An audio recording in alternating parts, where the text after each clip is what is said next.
Bonjour, man la Tata Thérèse fii ci Vitef Cuisine nuy naa leen ku ci nekk turam ak santam ma di leen jox seen wàccuwaay waaw tey nag dañuy indi tey shawarma fait maison et pour faire notre shawarma on aura besoin du blanc de poulet, c'est déjà mariné dama ko def la veille. On aura besoin aussi de la laitue, dinañ soxla salade, dinañ soxla aussi ay tomates dama ko préparer déjà à l'avance, c'est déjà découpé les tomates.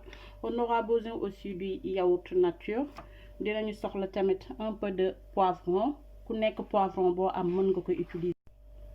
On aura besoin d'un peu de concombre, des oignons et des feuilles de tortilla pour ñu def suñu shawarma. Dinaa soxla feuilles yi après dinaa leen woon aussi di mën nga ko defar tamit les feuilles de tortilla fait maison mën nañ ko defar mais dinañ ci revenir ci beneen yoon ak beneen recette. Dinaa ci soxla tamit tuuti d'huile. On aura besoin aussi un peu de frites bu amee ku soxla frites tamit ku nga xamante ne bëgg na frites mën na ko ci def et sans plus tarder on va commencer. waa léegi gis ngeen dañuy ñëw daal di def suñu blanc de poulet bi ñu koy jéem a togg tuuti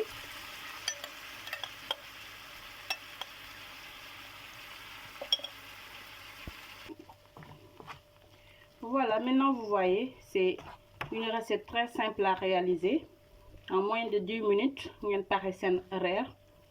Voilà, là mon blanc de poulet est bien cuit.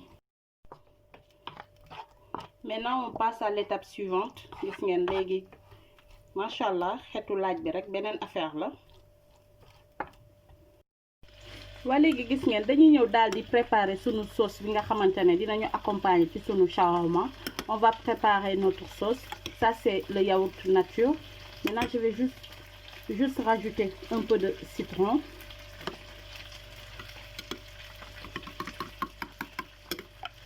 Bien mélanger.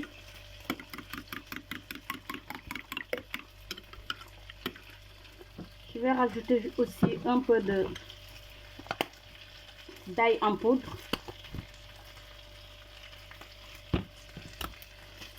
Je mets un peu de sel.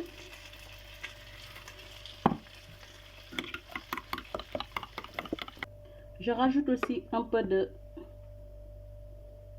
poivre. Donc ci def tuuti poivre. Je mets aussi du persil sèche.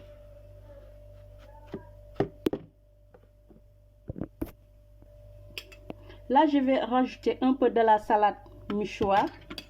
C'est de la salade Michoua. Je vais juste rajouter un peu. C'est facultatif aussi. Bu ngeen ko amul jarul ngeen ko ci def. Mais dafay apporter aussi benn touche bu neex.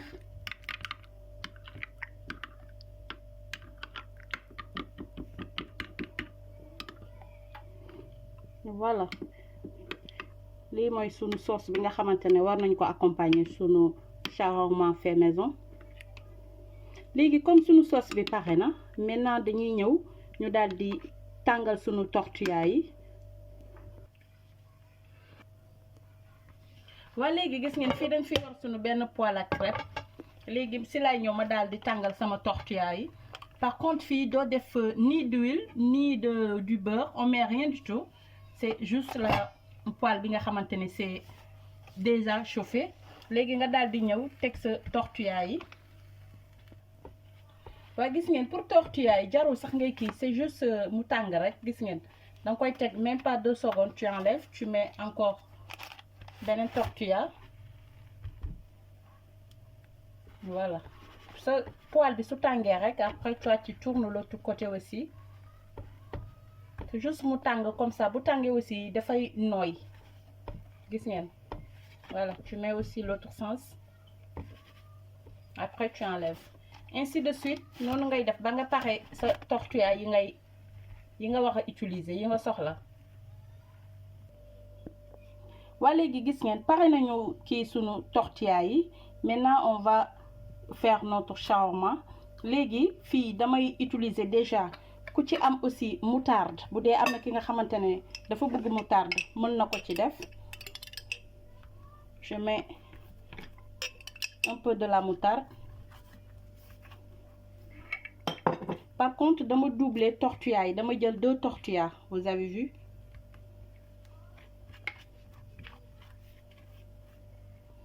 Après aussi, s'il y a quelqu'un qui aime de la mayonnaise, si vous aimez de la mayonnaise du moins, vous pouvez le mettre aussi. Mais par contre man tey damay utiliser sauce béarnaise bi, moom lay utiliser. Gis ngeen lii dañ koy jaay partout ci centre commercial ku ci dem dina ko dina ko ci trouver. Su dee amuloo bëggoo def mayonnaise bi, mën nga utiliser sauce béarnaise bi. Man bii laa bëgg a utiliser tey. Sauce bu neex la.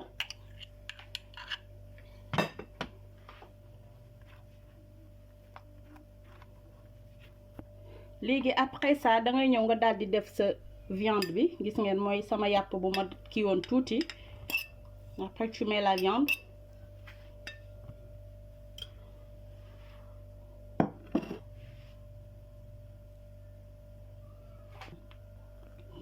Léegi boo defee yàpp bi, après nga def sa crudité yi.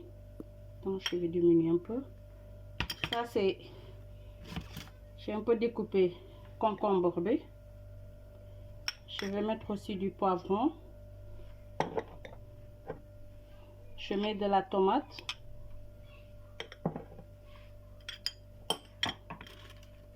Je mets des oignons.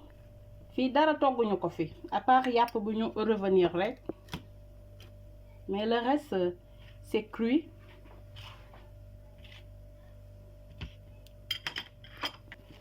Après je mets mes feuilles de salade.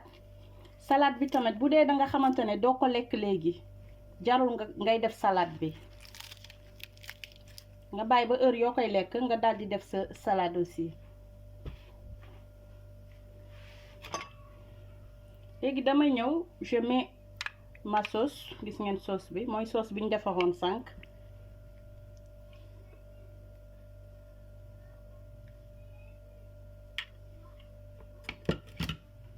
Léegi soo paree nii da ngay daal di ñëw commencer def sa shawarma. Machallah nga commencer di ko tourner, vous avez vu.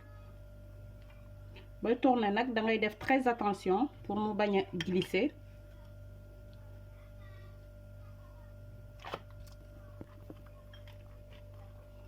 mu ko tey moom namuñu Sénégal ci shawarma. Voilà, après tu plies les 2 rebords, gis ngeen.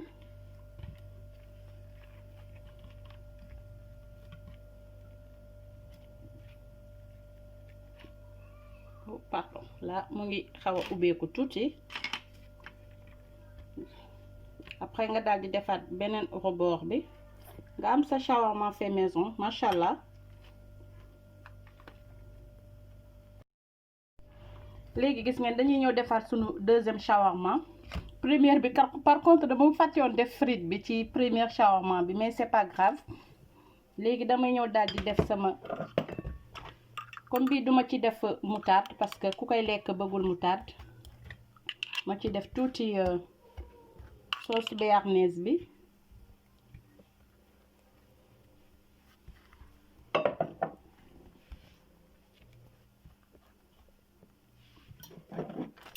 Je mets aussi, après je mets de la viande.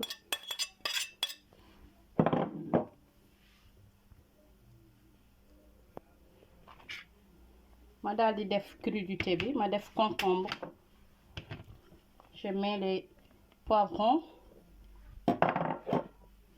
Je rajoute de la tomate fraîche.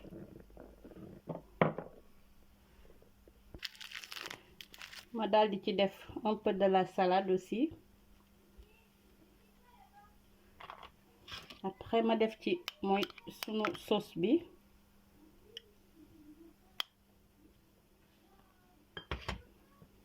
Ku ci bëgg kaani aussi mën nga def kaani bi moment bi nga def sa mayonnaise wala sauce béarnaise bi mën nga ci def aussi tuuti kaani, mais comme ñun fii moom taxuñoo bëgg kaani noonu. Léegi damay ñëw ma daal di ci rajouter les frites.